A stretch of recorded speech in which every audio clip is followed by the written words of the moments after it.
Assalamualaikum warahmatullahi wabarakatuh. Saya Akila Nurul Matin dari kelas 12 H5. Di sini saya ingin menceritakan tentang kisah perjalanan panjang manusia masa prasejarah.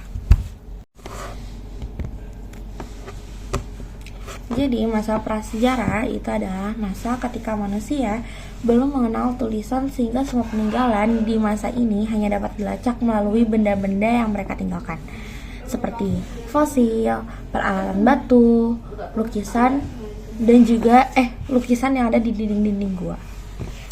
Dan masa prasejarah itu terbagi menjadi 3 periode. Yang pertama, Paleolitikum, Mesolitikum, dan juga Neolitikum. Masing-masing dari periode ini mencerminkan perkembangan teknologi dan cara hidup manusia purba yang terus beradaptasi dengan lingkungan mereka. Pertama yaitu Paleolitikum. Paleolitikum ini adalah kita bisa sebut zaman batu. Di zaman ini manusia hidup dengan cara yang sangat sederhana. Mereka tinggal di gua-gua atau di alam terbuka, dan mereka bergantung sepenuhnya pada alam untuk bertahan hidup. Senjata mereka itu sangat sederhana, terbuat dari batu yang dipahat kasar. Lalu mereka juga berburu binatang liar dan mengumpulkan buah-buahan untuk dimakan. Pada masa ini, manusia masih berpindah-pindah tempat atau kita bisa sebut nomaden. Mereka mengikuti jejaknya hewan buruan dan sumber makanan. Dalam perjalanannya, mereka mulai mengenali api, sebuah penemuan revolusioner yang tidak hanya memberikan kehangatan, tapi juga digunakan untuk memasak makanan dan melindungi diri dari binatang buas. Namun selain peralatan berburu, manusia Paleolitikum juga meninggalkan jejak lain berupa lukisan yang ada di dinding gua.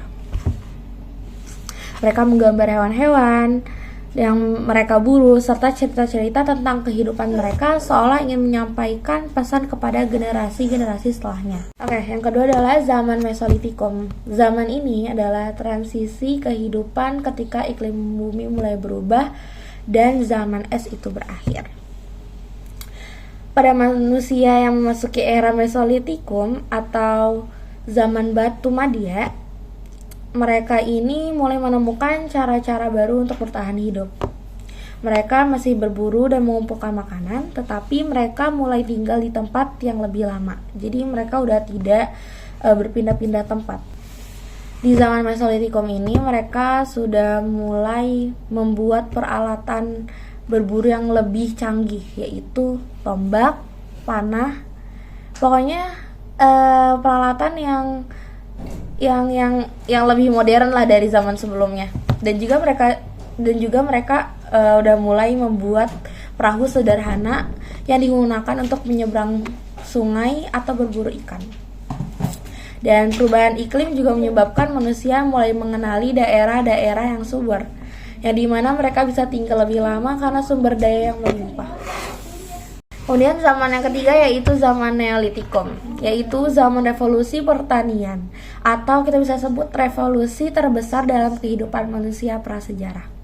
Pada zaman ini mereka sudah tidak terlalu bergantung pada alam. Mereka udah mulai bercocok tanam, memelihara hewan, dan itu adalah sebuah perubahan yang disebut revolusi pertanian. Manusia Neolitikum juga sudah mulai tinggal di suatu tempat dalam waktu yang lebih lama dan membangun pemukiman permanen.